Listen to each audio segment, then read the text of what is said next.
অন্যতম নেতা, অন্যতম শীর্ষ নেতা, অবিসংবাদিত সাংবাদিক নেতা যারা আগে উপস্থিত আছেন ঢাকা সম্মেলনের সাবেক সভাপতি বিজ্ঞান নজরুল গবেষক ফেসিবাদ বিরোধীদের লড়াই চলছে।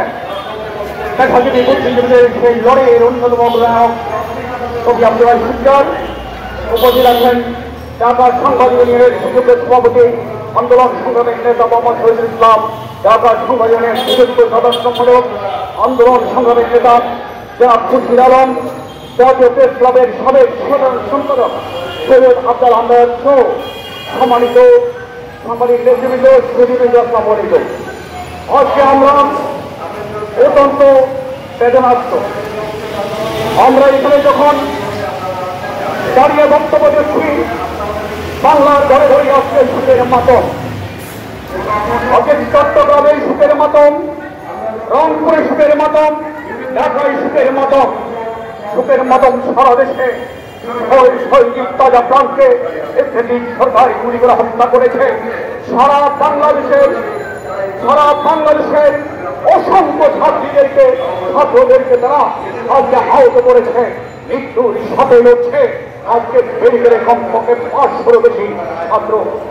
আজকে এই সরকার এর কাছে ছাত্রদের দাবি কি ছিল? ছাত্রদের দাবি ছিল কোটা বৈষম্য দূর করা, কোটার সংস্কার করা। কোটার 56% কোটার কারণে মেধাবীরা আজকে চাকরি পাচ্ছে না। আমরা মনে করি এই দাবি শুধু যোগ্যে, এই দাবি বাংলাদেশের 99% জনগণের দাবি। কারণ আমাদের সন্তানরা 90% 80% মার্কস পেয়ে কঠোর পরিশ্রম করে পড়ালেখা করে চাকরি পায় না।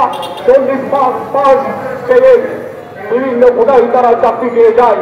এভাবেই আজকে প্রশাসন মেধা শূন্য হয়ে পড়ছে।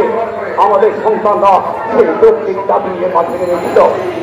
দুর্ভাগ্যজনক সত্য, প্রধানমন্ত্রী আমাদের প্রধানমন্ত্রী আমাদের সভাপতি বাইরুল কাদের ছাত্রলীগের সেই সভাপতি সহ নানা ধরনের উস্কানিমূলক বক্তব্য দিল এবং প্রধানমন্ত্রী সরাসরি ওবায়দুল কাদের তার বক্তৃতা দিয়ে ছাত্র লীগের গুন্ডা বন্ধদেরকে সাধারণ ছাত্রদের উদ্দেশ্যে দিয়ে দিল। আমরা কি দেখলাম? আমরা রংপুরে দেখলাম আবু সাইদ মেধাবী এক গরিব সন্তান, সেই সন্তানটি রাজপথে নেমে এসেছিল কিসের জন্য? সংস্কার জন্য। এই মেধাবী ছাত্রটি যেন তার চাকরিতে পরিচিত না হয়, এই অধিকারী নিয়ে কথা বলার জন্য পুলিশ একেবারে সামনে থেকে গুলি করে নির্মম ভাবে তাকে হত্যা করলো। আমরা দেখলাম সিঙ্গি দিয়ে তার রক্ত বেরিয়ে আসলো। আমরা দেখলাম সেই রংপুরের কালো রাস্তা, কৃষ্ণের কালো রাস্তা লাল হয়ে গেল তার রক্ত দিয়ে থেকে।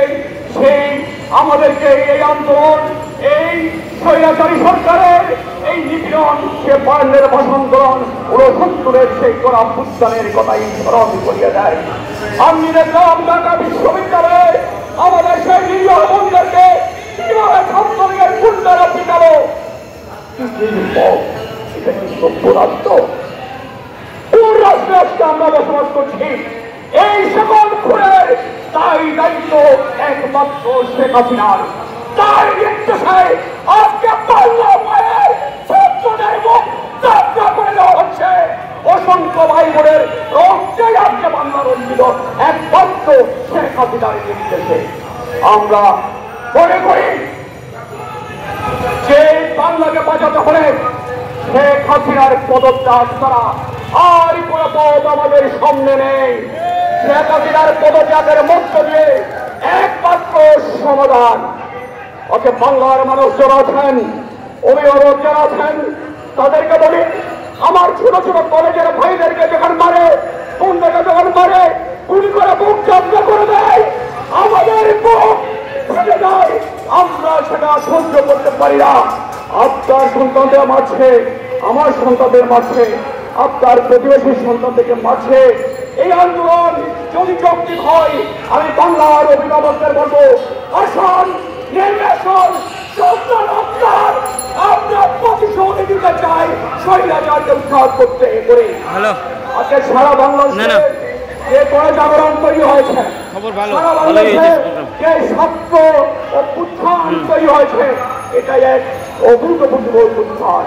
আসল ইতিহাসের অংশ হতে পরিস্থিতি নিয়ন্ত্রণের বাইরে চলে যেতে বেশিরভাগকে আমরা না বলি আমাদের পার্শ্বগত ফিরানি ভোটাধিকার ফিরানি গণতন্ত্র ফিরানি মানবাধিকার ফিরানি সেই লক্ষ্যে বাংলার সকল অভিভাবকের রাজপথে নেমে আসার আহ্বান জানিয়ে আমি আমার বক্তব্য শেষ করছি। আপনাদের সবাইকে অবদান ধন্যবাদ।